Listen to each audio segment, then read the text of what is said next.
This is the strange case of Pistachio versus the pyramids. Wow. This is... wow.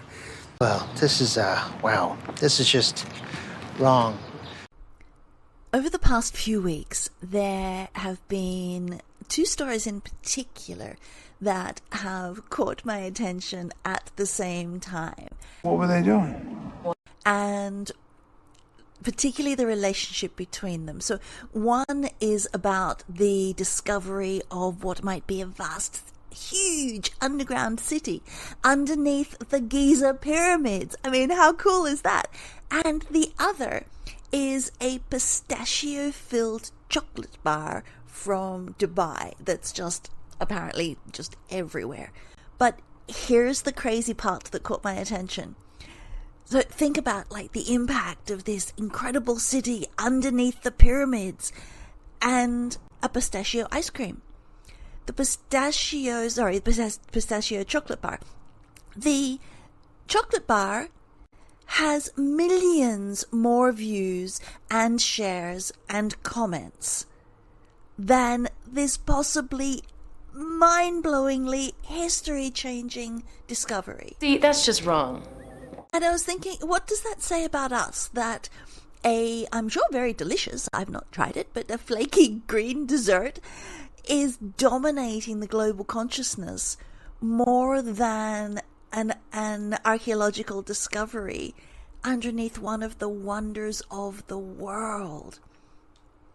Well, welcome to Wine O'Clock Wisdom, where we explore some of the what-ifs of that world. So what if pistachio topped the pyramids? And no, I don't mean literally, but let me explain. So let's look at the pistachio story first.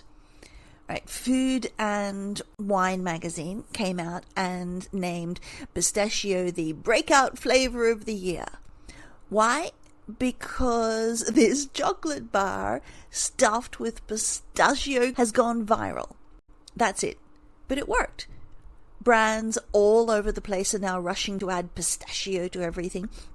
I saw a travel video recently where they were having a pistachio bar locally, and they said, oh, but it's not from Dubai, but I hope it's really good.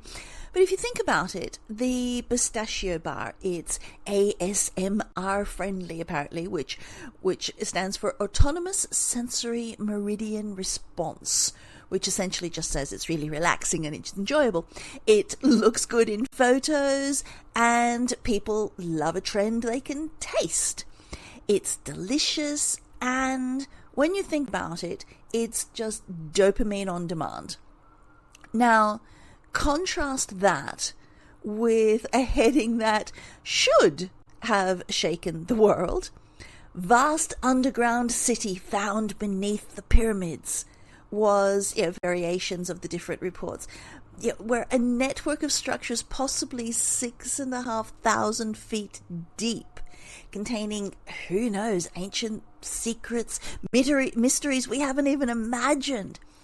Except it barely made a ripple.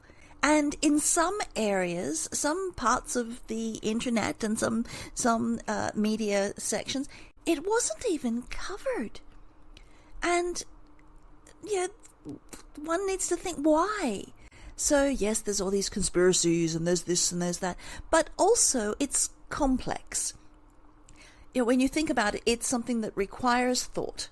It has uncertainty. It's not clickbait, and we live in a world where curiosity and thinking about things and discussing ideas has to compete with instant dopamine candy. But here's where when I thought about this a little bit more, where it gets interesting. What if attention is the new currency of legacy? By that I mean, what if the stories that get remembered aren't the ones that matter, so to speak, but simply the ones that trend? I mean, think about it. are we actually building our cultural memory on what's popular? But it's like, that's what's popular, so I'll write it. Instead of what's profound. Yeah, what if the Library of Alexandria burned again, but this time it wasn't a fire that destroyed it, but simply disinterest? So here's my wine o'clock wisdom challenge to you. What's your Giza? What is something meaningful, deep, and maybe even life-changing that you have been ignoring because something sweet and easy has grabbed your attention first? And what would it take to dig that up again in your awareness and revisit it? Now, don't get me wrong, tonight's episode is not anti-dessert. I'd like to say I love a good pistachio treat, but I'm not really a pistachio girl. I'm more just a plain chocolate kind of girl and vanilla ice cream. But that's not the point. It's a reminder that the algorithm is not your soul. The algorithm is not your spirit. It's not your inner voice. The feed is not your truth. And sometimes the greatest wonders are the ones that just don't go viral. So as you sip your wine o'clock wisdom glass of whatever takes your fancy, ask yourself, what if we chose depth over dopamine, or meaning over momentum of simply what scrolls in front of you? I'm Bella St. John, and I'd like to say thank you for sharing this glass of what if with me. Until next time, stay wise, stay curious, and please do remember to ask, what if?